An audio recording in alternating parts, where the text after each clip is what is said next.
why does weight gain and weight loss happen in our body? And what does this mean for you? In this video, we're gonna take a closer look at why the body's machinery is set up the way it is. And by the end of this video, you're gonna have a whole new way to think about your weight. Hey, I'm Dr. Anna. I'm a medical doctor. I was trained in Italy, and I'm here to bring you all the information you need to master your health. So let's first discuss the differences between gaining or losing weight, metabolically speaking. And for this discussion, I want us to think about weight in terms of adiposity, or the amount of fat on our body. I am not going to be talking about weight gain in terms of lean tissue like muscles. So let's start with weight gain. Weight gain happens for one of two reasons. Either our body is in a state of growth or repair, so maybe we're a child and we're growing, we're a teenager and we're in our adolescence, we're a pregnant woman and we're trying to grow a baby, or the second reason, which is the one we're going to focus on today, we are taking in more energy than our body can use. Now, additionally, there are some medical conditions or medications that can also cause weight gain. These are going to be things like PCOS or polycystic ovarian syndrome, hypothyroidism or other thyroid disorders, and then medications like steroids for anti-inflammatory effects. So we are not going to be discussing about those things today. That is not the purpose of our video here. Now, weight loss, on the other hand, happens because we are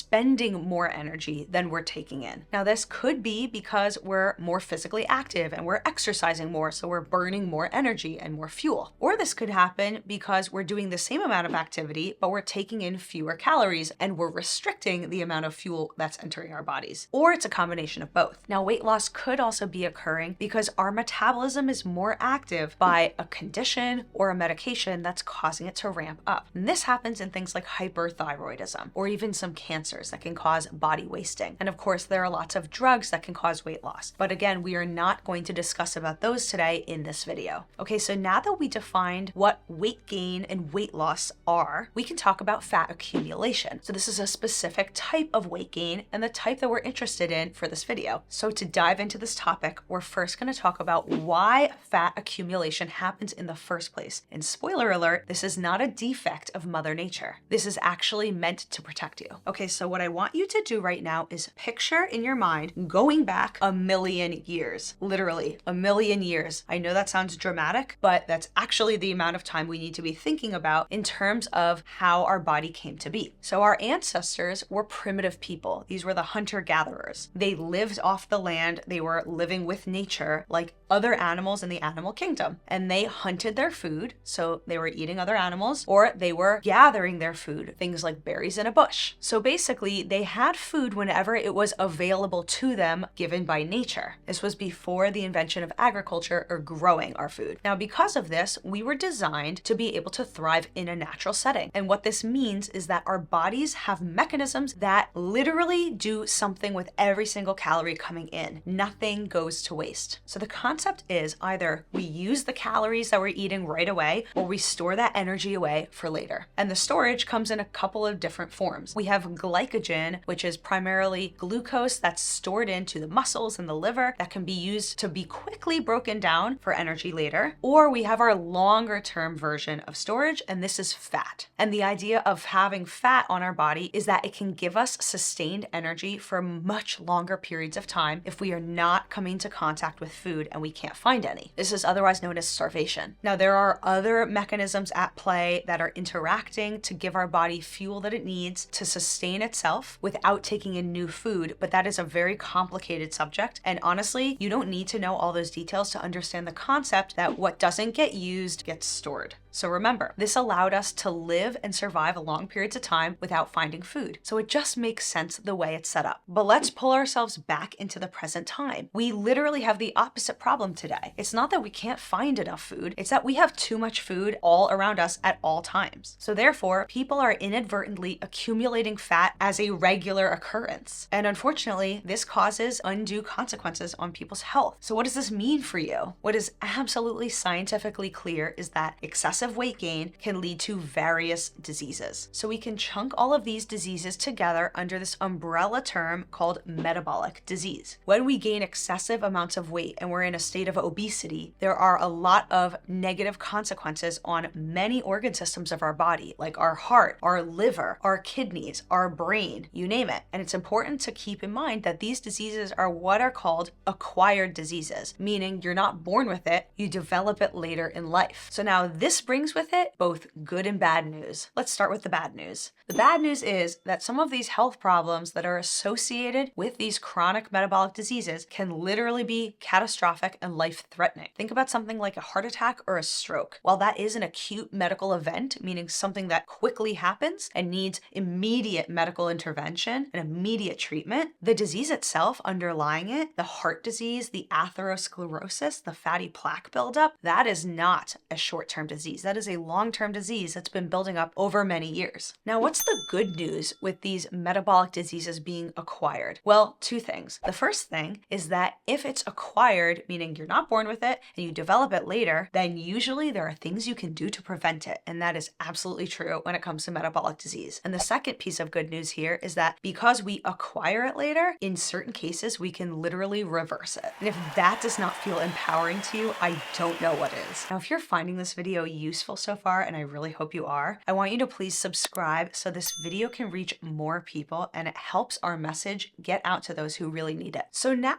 at this point, we understand really well why our body wants to gain fat in the first place and why it's set up this way. So now we're ready to answer the next question. And that is, how exactly does fat accumulate on the body? How does that work? Check out part 3 over here and I'll see you over there.